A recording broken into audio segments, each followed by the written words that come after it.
Hello my dear, তোমরা নিশ্চয়ই সব ভালো আছো। আমি আবার আসলাম আজকে, কিন্তু অন্য দিনের মতো কোনো জিনিস নিয়ে বলবো না। আমি পার্টিকুলার একটা সাবজেক্ট নিয়ে আমরা আলোচনায় ঢুকবো। সবার প্রবলেম এই সাবজেক্টটা নিয়ে, বিশেষ করে ডব্লিউবিসিএস যারা দেয় তাদের ক্ষেত্রে প্রত্যেকেই শোনা যায় যে আমি ইকোনমিক্সের এই পার্টটা বুঝতে পারছি না, ওই পার্টটা বুঝতে পারছি না, কোন বই পড়বো। প্রথমে আমি জেনে রাখি যে ইন্ডিয়ান ইকোনমিতে কী কী সিলেবাসে আছে। সিলেবাসের মধ্যে প্রথমে ধরো ইন্ট্রোডাকশন রয়েছে, বেসিক্স ইকোনমি রয়েছে, ঠিক সাইমultaneously এরপরে শুরু হলো কি যে GDP, GNP, national income, disposable income, তারপরে সেগরিমেন্ট ভাগ করো, এগ্রিকালচার কোনটা, ইন্ডাস্ট্রির উপর কোনটা, সার্ভিস সেক্টরের উপর কোনটা। এছাড়া রয়েছে কি ব্যাংকিং, ইন্স্যুরেন্স, তোমার হচ্ছে পাবলিক ফিনান্স, এইভাবে প্রত্যেকটা পার্ট রয়েছে। আমি আজকে তোমাদের যেটা ফোকাস করবো হচ্ছে এই বেসিক ইকোনমিক্সের উপর। Very much important. কেন ইম্পর্টেন্ট?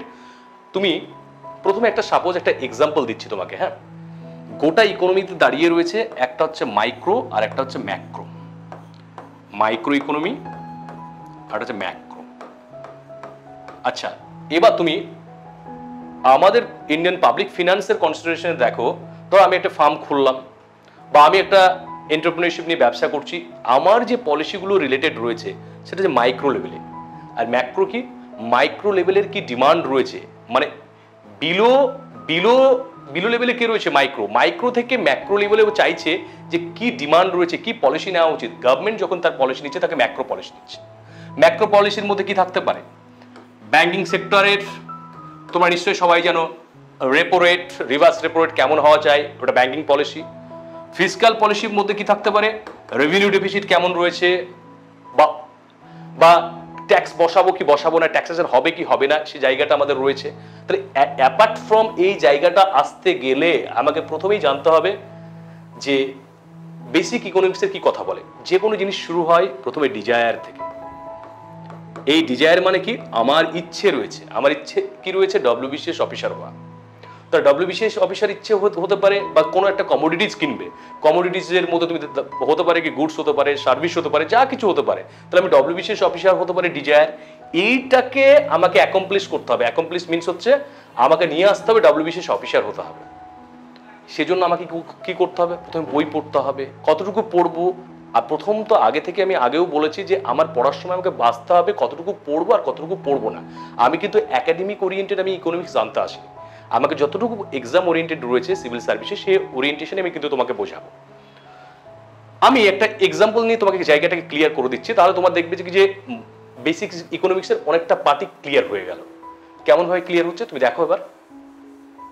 সাপোজ একটা বেগার রয়েছে, তার কাছে কোনো পয়সা নেই, বলছে আমি একটা ব্রেড খাবো। ব্রেড, হ্যাঁ ব্রেড মানে যে রুটিটা হয়।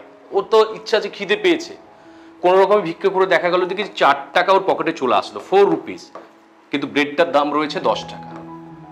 তাহলে এইটা হয়ে গেল ওয়ান্ট।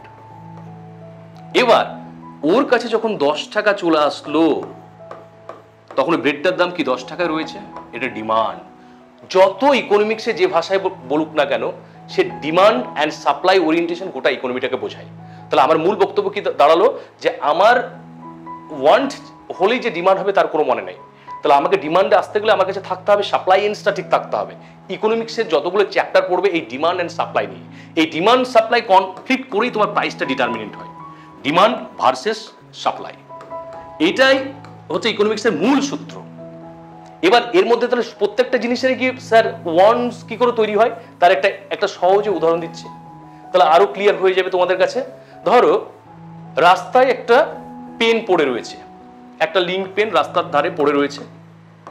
এই লিঙ্ক পেনটা পড়ে থাকার পর দেখতে পেলাম তাতে না আছে কালি, তার না আছে মাথার টোপর, কিছুই নেই। তাহলে কি দেখা যাবে? ওটাতে লেখা হবে না, তোমাকে স্যাটিসফাই করতে পারলো না। তাহলে যে কোনো কমোডিটিজে, যে কোনো গুডসও হতে পারে কিংবা সার্ভিসও হতে পারে, যার ভিতর স্যাটিসফাইং পাওয়ারটা রয়েছে তার ভিতর ইউটিলিটি রয়েছে। যেমন একটা এক্সাম্পল বলছি, বিকেলবেলায় খেলতে গেছি আমি, খেলে ফিরে আসলাম, আসার পর মা বললো যে কিছু খেয়ে নে। তখন দেখবে যে মা 2টো রুটি দিয়েছে, তার মধ্যে ফার্স্ট যে রুটিটা হবে তা সে তোমাকে বেশি করে স্যাটিসফাই করছে। তাহলে ইউটিলিটি, যে কোনো কমোডিটিস বা যে কোনো গুডসের, যে কোনো সার্ভিসের যদি তার ইউটিলিটি থাকে, তোমাকে স্যাটিসফাইং করতে পারে, তাহলে তাকে বলবো যে কিছু তার ভাষায়, তাহলে তার প্রতি তোমার হচ্ছে ওয়ান্ট আসবে, তার ভিতর তোমার আসবে ডিমান্ড ক্রিয়েট হবে। বাজার ইকোনমিটা কিন্তু এভাবেই চলে। তাহলে আমাকে প্রথমে তুমি জানতে পারলে কাকে বলে ওয়ান্ট, ডিজায়ার, এটা তোমার জানা রইলো। সেকেন্ড অপশন কি, কাকে বলে ওয়ান্ট, কাকে বলে সেটা তুমি জানতে পারলে। 3 নম্বর ডিমান্ড কাকে বললে জানতে পারলে। 4 নম্বর হচ্ছে তোমার হচ্ছে ইউটিলিটি কি জিনিস জানতে পারলে। এবার তোমাকে জানাচ্ছি যেটা খুব ভেরি মাচ ইম্পর্টেন্ট, এই যে তুমি প্রোডাক্ট নিচ্ছ, এই প্রোডাক্টের মধ্যে কি দুটো ভাগ আছে, একটা হতে পারে গুডস আর একটা হতে পারে কি সার্ভিস। ইকোনমিক্সের ভাষা যখন শুরু হয়েছিল, এবার আমি একটু হিস্ট্রিটা বলি। এই গুডস আর সার্ভিস কাকে বলে, এই ধরো আমি এই পেনটা দিয়ে লিখছি, সে যদি আমাকে স্যাটিসফাই করতে পারে, তার ইউটিলিটি রয়েছে, তাহলে তাকে আমরা কি করি, গুডস, ট্যাঞ্জিবল, আমি দেখতে পাচ্ছি, ছুঁতে পাচ্ছি। আর সার্ভিস এই যে তোমাকে আমি পড়াচ্ছি, তার বিনিময়ে তুমি যদি স্যাটিসফাই হও, ইউটিলিটি রয়েছে, তার যদি উপযোগিতা রয়েছে, তখন আমরা সার্ভিস বলবো। গুডস অ্যান্ড সার্ভিস এই দুটোকে একসঙ্গে বলা হয় প্রোডাক্ট। এবার আমাদের এই ইকোনমিক্সের প্রোডাক্ট জানতে পারলাম, খানিকটা কিছুটা ক্লিয়ার হলো, খানিকটা আমরা একে একে ধাপে ধাপে যাব। এই প্রোডাক্ট নিয়ে যত গল্প, তাহলে আবার সে লিঙ্ক পেনে গেলাম, লিঙ্ক পেনের প্রোডাকশন হিস্ট্রি। এবার আমি যদি আমার পড়াটা এভাবে বলি, জানো তো আমাদের ভারতবর্ষ 1948 থেকে মিক্সড ইকোনমির কনসেপ্ট নিয়েছে। ওকে ফাইন, তখন একটা ছেলে বলল স্যার তাহলে সোশ্যালিস্টিক ইকোনমি কি জিনিস, ক্যাপিটালিস্টিক ইকোনমি কি জিনিস। হ্যাঁ, এই যে লিঙ্কটাকে আমি বললাম, তার স্যাটিসফাইং পাওয়ারটা রয়েছে, তার ইউটিলিটি রয়েছে। এই লিঙ্কটা তৈরি করতে হলে 4টে ফ্যাক্টর লাগে। একটা লাগবে কি ল্যান্ড, একটা লাগবে লেবার, একটা লাগবে ক্যাপিটাল, একটা লাগবে এন্টারপ্রেনারশিপ। আমি ফুল ফরম্যাটে লিখছি না, তোমরা বুঝতে পারবে। ল্যান্ড, লেবার, ক্যাপিটাল, এন্টারপ্রেনারশিপ, এই 4টে কম্বাইন ফ্যাক্টরকে যোগ করলে আমার যে আউটপুটটা দাঁড়াবে সেটাই হচ্ছে কি লিঙ্ক পেন। এখন কোন রাষ্ট্র ব্যবস্থায় যদি দেখা যায় ল্যান্ড, লেবার, ক্যাপিটাল, এন্টারপ্রেনারশিপ 4টেকেই রাষ্ট্র ধরে রেখেছে, মোড অফ প্রোডাকশন এগুলোকে বলা হচ্ছে এই প্রোডাকশনের factor 1 2 3 4, this factor of production আর কন্ট্রোল বাই দ্য যদি স্টেট হয়ে থাকে, তাহলে সেটাকে আমরা কি বলবো, socialistic approach. Socialistic approach. Apart from the socialistic approach যদি আমার দেখা যায় এই মোড অফ প্রোডাকশনটা তুমি দেখতে পেলে, এই লিঙ্ক পেনের যে প্রোডাকশন হলো ল্যান্ড, লেবার, ক্যাপিটাল, এন্টারপ্রেনারশিপ, বাজার দ্বারা নিয়ন্ত্রিত হচ্ছে, যেখানে আম্বানিরা থাকছে, আদানিরা থাকছে, তারাও প্রোডাক্ট করছে। তারা যদি ল্যান্ড, লেবার, ক্যাপিটাল, এন্টারপ্রেনারশিপটাকে গোটাটা ধরে থাকে, মানে মার্কেট যদি ধরে থাকে, তাহলে সেটাকে বলবো আমরা ক্যাপিটালিস্টিক অ্যাপ্রোচ। সেটাকে আমরা কি বলবো, আমরা ক্যাপিটালিস্টিক, এন্টায়ারলি ক্যাপিটালিস্টিক অ্যাপ্রোচ। আর ভারতবর্ষে তুমি জানো তো after decolonisation we have taken the concept of the mixed economy, তারও গল্প আছে। আমরা একটু Adam Smith, Alfred marshal R কেইনসের গল্পটা দিয়ে শুরু করবো। ল্যান্ড, লেবার, ক্যাপিটাল, এন্টারপ্রেনারশিপ এই 4টে ফ্যাক্টর প্রোডাকশনকে কম্বাইনিং করে আমি লিঙ্ক পেলাম। এই লিঙ্ক পাওয়ার সময়, লিঙ্ক মানে প্রোডাকশনটা পেলাম। এবার এটা যদি রাষ্ট্র ব্যবস্থায় বাজার ইকোনমিও তৈরি করতে পারে, রাষ্ট্র তৈরি করতে পারে, তাহলে আমরা বলে গেছি সেই জায়গাটা সহাবস্থান করছে একটা মিক্সড ইকোনমি।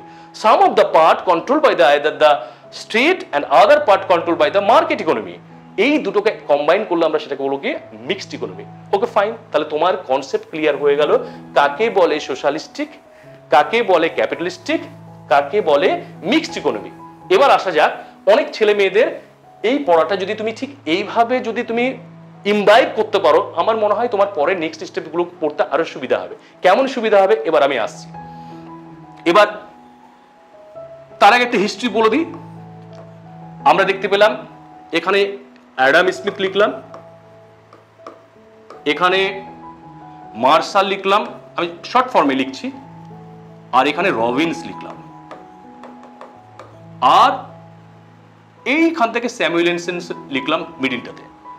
অ্যাডাম স্টেট যখন আমরা দেখব নেশন স্টেটগুলোর আবির্ভাব সদ্য হচ্ছে, যখন মিডিয়াভাল হিস্ট্রি শেষের দিকে যখন নেশন স্টেট গ্রো আপ হচ্ছে, তখন দেখবো অ্যাডাম স্মিথ কোনটার কথা বললো, যে রাষ্ট্র ওয়েলথ ওরিয়েন্টেড ডেফিনিশন 1776-এ, মানে ওয়েলথ রাষ্ট্র হোর্ডিং করবে, যে যত বেশি হোর্ডিং করবে, যে সমস্ত বুলি নিয়ে আসবে, তারা তত বেশি তারা কি ইকোনমিক ফ্লারিশ হবে, তার কনসেপ্ট দিল। মার্শাল না, সবটাকে তুমি সব হোর্ডিং করা মানেই তার ভেতরে ইকোনমিতে চলে আসা নয়।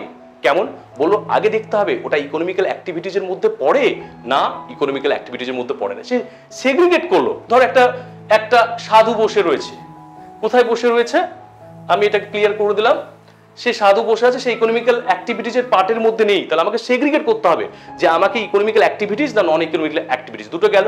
আর 3 নম্বর রবিনস বলে না, স্কারসিটি অ্যান্ড ডিমান্ড, আমার প্রত্যেকটা জিনিস ন্যাচারাল রিসোর্স লিমিটেড, এই লিমিটেড রিসোর্স দিয়ে আমাকে কি করতে হবে, তাকে কনভার্ট করতে হবে, শুধুমাত্র এই প্রজন্ম নয় পরের প্রজন্মের জন্যই থাকে সাস্টেনেবল ডেভেলপমেন্ট করতে হবে।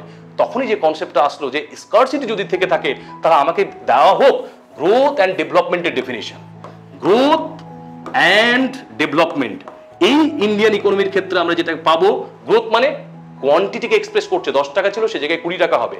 Development not in only quantity but also quality, সবার ডেভেলপমেন্ট চাই। তাহলে আমার ভারতবর্ষের ইকোনমিটা ঠিক এইভাবে মুভ করবে। তাহলে আমাকে আজকের ডেটে আমি যেটুকু তোমাদের দেখালাম, ফার্স্টে দেখালাম কাকে বলে ওয়ান্ট, কাকে বলে ডিজায়ার, কাকে বলে ডিমান্ড, কাকে socialistic approach, capitalistic approach, mixed economy approach, and later আমি একটুখানি হালকা করে বললাম স্মিথ কি বলেছে, মার্শাল কি বলেছে, রবিনস কি বলেছে।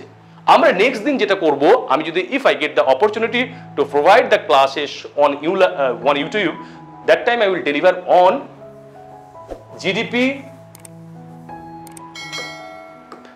GNP, such national income. Next topic we will discuss about these topics. আজকের মতো আমি এই পর্যন্তই ক্লাসটা নিলাম। নেক্সট দিনে তোমাদের দেখা হচ্ছে জিডিপি, জিএনপি, ন্যাশনাল ইনকাম নিয়ে।